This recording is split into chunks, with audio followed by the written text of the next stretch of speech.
Welcome to Gnanaprasuna ambassador channel. ఇవాల్టి వీడియోలో ఆనందించడానికి అనుమతి ఇవ్వని అస్తంగత్వ గ్రహాలు అనే అంశం.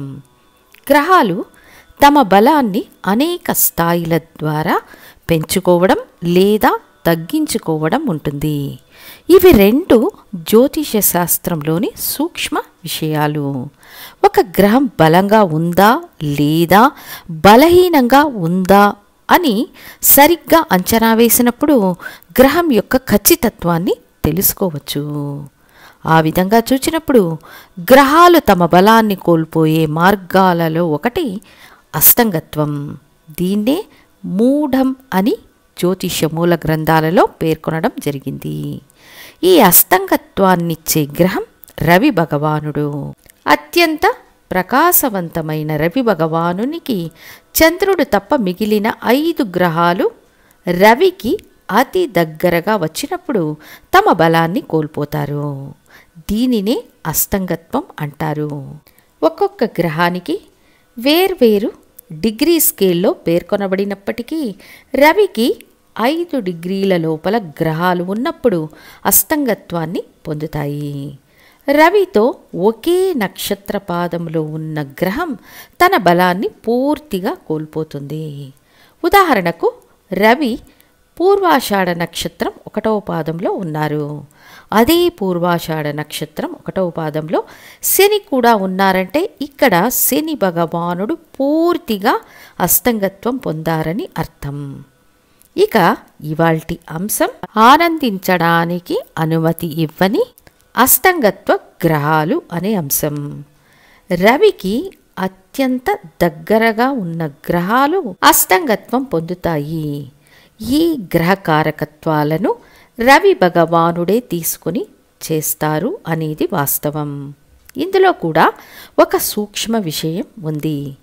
బుధుడు శుక్రుడు ఎల్లప్పుడూ రవికి దగ్గరలోనే సంచరిస్తుంటారు కాబట్టి వీళ్ళు అస్తంగత్వం వక్రం పదే పదే అవుతుంటారనేది కూడా ముఖ్యమైన పాయింట్.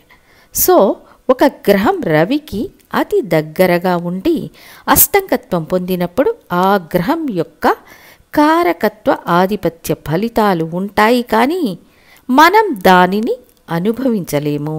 ఇదే ఇందులో ఉండే సూక్ష్మ విషయం. ఆ క్రమంలో ఈ 5 గ్రహాలు అస్తంగత్వం పొందినప్పుడు ఫలితాలు ఎలా ఉంటాయో ఇప్పుడు తెలుసుకుందాము. ఇందులో రవి భగవానుడే రాహుకేతువులతో అస్తంగత్వం అంటే గ్రహణాన్ని పొందుతారు. ఇక చంద్రుడు రవితో కలిసి ఉన్నప్పుడు శివశక్తి యోగంగాను అమావాస్య యోగంగాను మాత్రమే తీసుకోవచ్చు.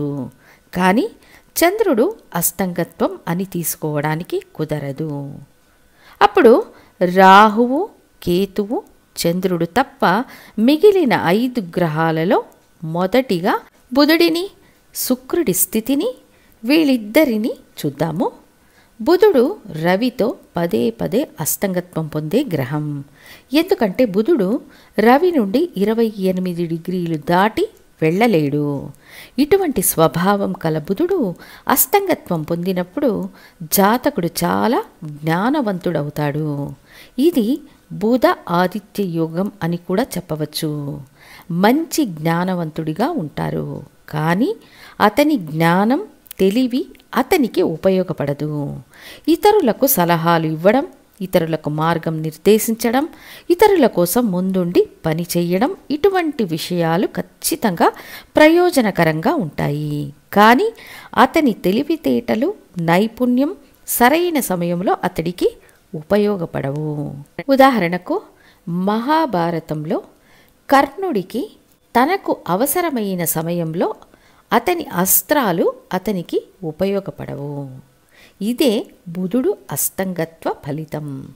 అంతేకాక బుధుడు అంటే మేనమామ బావమరిది.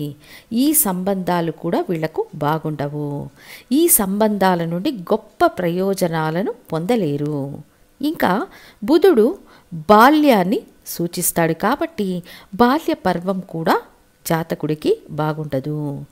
తర్వాత శుక్రుడు అస్తంగత్వం పొందినప్పుడు ఈ శుక్రుడు కూడా రవికి 48 డిగ్రీలు దాటి దూరంగా వెళ్ళలేడు. అధిక పక్షం 2 రాసులు దాటి ఉంటారు. ఈ శుక్రుడు అస్తంగత్వం పొందినప్పుడు అనేక వసతి సౌకర్యాలు, ఆర్థిక స్థితి అన్నీ ఉంటాయి. కానీ ఏది ఆనందించలేని దూరంలో జాతకుడు ఉంటాడు. ఉదాహరణకు ఊర్లో ఇల్లు, తోటలు, భార్య, పిల్లలు ఉండగా వీళ్ళు విదేశాలకు వెళ్ళి ఉద్యోగం చేస్తుంటారు. అనుకున్న వెంటనే రాలేకపోతారు.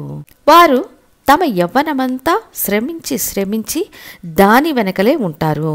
శుక్రుడు అస్తంగత్వాన్ని పొందినప్పుడు లగ్జరీ ఉంటుంది, కోట్ల కొద్ది డబ్బు ఉంటుంది. కానీ దీన్ని వీళ్ళు నేరుగా అనుభవించలేరు.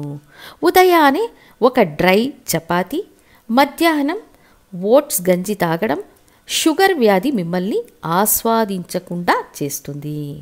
సో అస్తంగత్వం పొందిన గ్రహాలు అనుభవించకుండా చేస్తాయనడానికి ఇది నిదర్శనం. శుక్రుడు అస్తంగత్వం పొందినప్పుడు శుక్రుని కారకత్వమైన కామాన్ని అనుభవించడానికి వదలదు, వసతి సౌకర్యాలు అనుభవించడానికి వదలదు. ఇది శుక్రుని అస్తంగత్వ ఫలితం.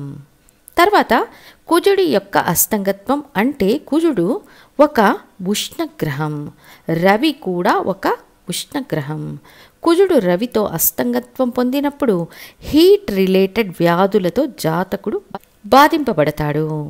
ఇది శుభగ్రహ స్థానాలలో ఉంటే కొంచెం తక్కువగా ఉంటుంది, పాపగ్రహ స్థానాలలో ఉంటే బాధింపు అధికంగా ఉంటుంది. కుజుడు ధైర్య సాహసాలకు కారకగ్రహం, శక్తివంతమైన చర్యలకు కారకగ్రహం, సహోదరులకు కారకగ్రహం. ఇటువంటి కుజుడు అస్తంగత్వం పొందినప్పుడు జాతకుడు సహోదరుల వల్ల ఎటువంటి ప్రయోజనాలు పొందలేడు. అంతేకాకుండా మీ లగ్నాత్ ఏ భావానికి అధిపతిగా వస్తారో ఆ భావరీతిగా లభించే మంచి విషయాలు మీకు దొరకకుండా పోతాయి. భూమి ద్వారా లాభం ఉండదు, భూములు, ఆస్తులు ఉంటాయి, అనుభవించడానికి అవకాశం ఉండదు.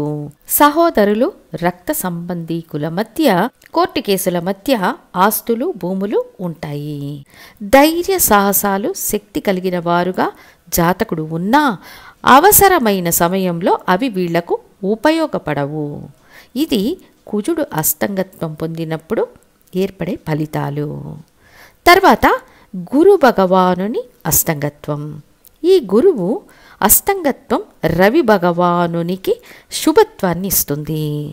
శివరాజయోగం, ప్రభుత్వ ఉద్యోగ అధికారం, గౌరవం, ఉన్నత స్థితి అన్నీ ఇస్తుంది. కానీ ఈ అస్తంగత్వం ఎటువంటి ఫలితం ఇస్తుంది అంటే ఇచ్చిన మాట నిలబెట్టుకోలేకపోవడం, సంతానం వల్ల ఎటువంటి ప్రయోజనాలను పొందనివ్వదు. మీకు మంచి పదవి, హోదా, అంతస్తు ఉన్నప్పటికీ మీకు ప్రత్యక్షంగా ఎలాంటి ఫలితాలు ఉండవు. మీకు న్యాయంగా చెందవలసిన గుర్తింపులు ఇతరులకు వెళతాయి. ఇవి గురువు అస్తంగత్వం పొందడం వల్ల ఏర్పడే ఫలితాలు. అంతేకాకుండా పిల్లలు మీ నుండి బహుదూరంగా ఉంటారు. పిల్లలకు మీకు మధ్య పరస్పర అవగాహన లేకుండా పోవడం, కొంతమందికి పిల్లలే పుట్టకుండా ఉండడం వంటి ఫలితాలు ఉంటాయి. గురువు ధనకారకుడు కాబట్టి ధనానికి సంబంధించిన విషయాలలో కరెక్ట్ అయిన నిర్ణయాలు తీసుకోకుండా ఉండడం. అంతేకాక మీ లగ్నాత్ గురువు ఏ స్థానాలకు అధిపతో ఆ స్థానరీత్యా మంచి ఫలితాలు ఉండవు. అస్తంగత్వం పొందిన గ్రహాల కారకత్వ ఆధిపత్యం మనకు ఉంటుంది, కానీ వాటి వల్ల ఏర్పడే ప్రయోజనాలను మనం పొందలేకపోవచ్చు అనేది వాస్తవం. తర్వాత శని భగవానుడు అస్తంగత్వం చెందినప్పుడు రవి భగవానుడు, శని భగవానుడు ఇద్దరు కఠిన సమస్యలను, చికాకులను ఎదుర్కొనే పరిస్థితులను ఏర్పరచుతారు. ఏ స్థానంలో వీళ్ళు కలిసినా సమస్యలు ఎదుర్కోవలసి వస్తుంది అన్నా కూడా గొప్ప గొప్ప ఇండస్ట్రియలిస్టులను సృష్టించే వ్యవస్థ ఈ శని భగవానునికి ఉంటుంది. కానీ పని వాళ్ల ద్వారా మంచి జరగదు. సేవకులచే ఎల్లప్పుడూ సమస్యలు ఎదుర్కొంటుంటారు. వీళ్ల కొరకు వీళ్ళు జీవించాలనే ఆశ ఉండదు. 60 సంవత్సరాలు పైబడినా పని పని అని పరిగెత్తుతూనే ఉంటారు. ఎందులోనైనా కమర్షియల్గా ఉంటారు. సెంటిమెంట్ చాలా తక్కువ. ఏ సంబంధానికి ప్రాముఖ్యత ఇవ్వలేని స్థితిలో ఉంచుతాడు శని భగవానుడు. తండ్రి కొడుకుల సంబంధం పూర్తిగా క్షీణిస్తుంది. ఇది ఆడవాళ్ల జాతకంలో కొంచెం మారుతుంది, పురుషుల జాతకానికి పూర్తిగా వర్తిస్తుంది. పని వాళ్ళు ఎల్లప్పుడూ వెన్నుపోటు పొడిచేందుకు సిద్ధంగా ఉంటారు. అధికారులతో ఎల్లప్పుడూ పోరాడే పరిస్థితులు నెలకొంటాయి కాబట్టి జాగ్రత్తగా ఉండాలి. సో ఇవి ఈ 5 గ్రహాలు రవితో అస్తంగత్వం పొందితే ఏర్పడే ఫలితాలు అని తెలియజేస్తూ ఇంకొక వీడియోతో మళ్ళీ మీ ముందుంటాను. ధన్యవాదాలు.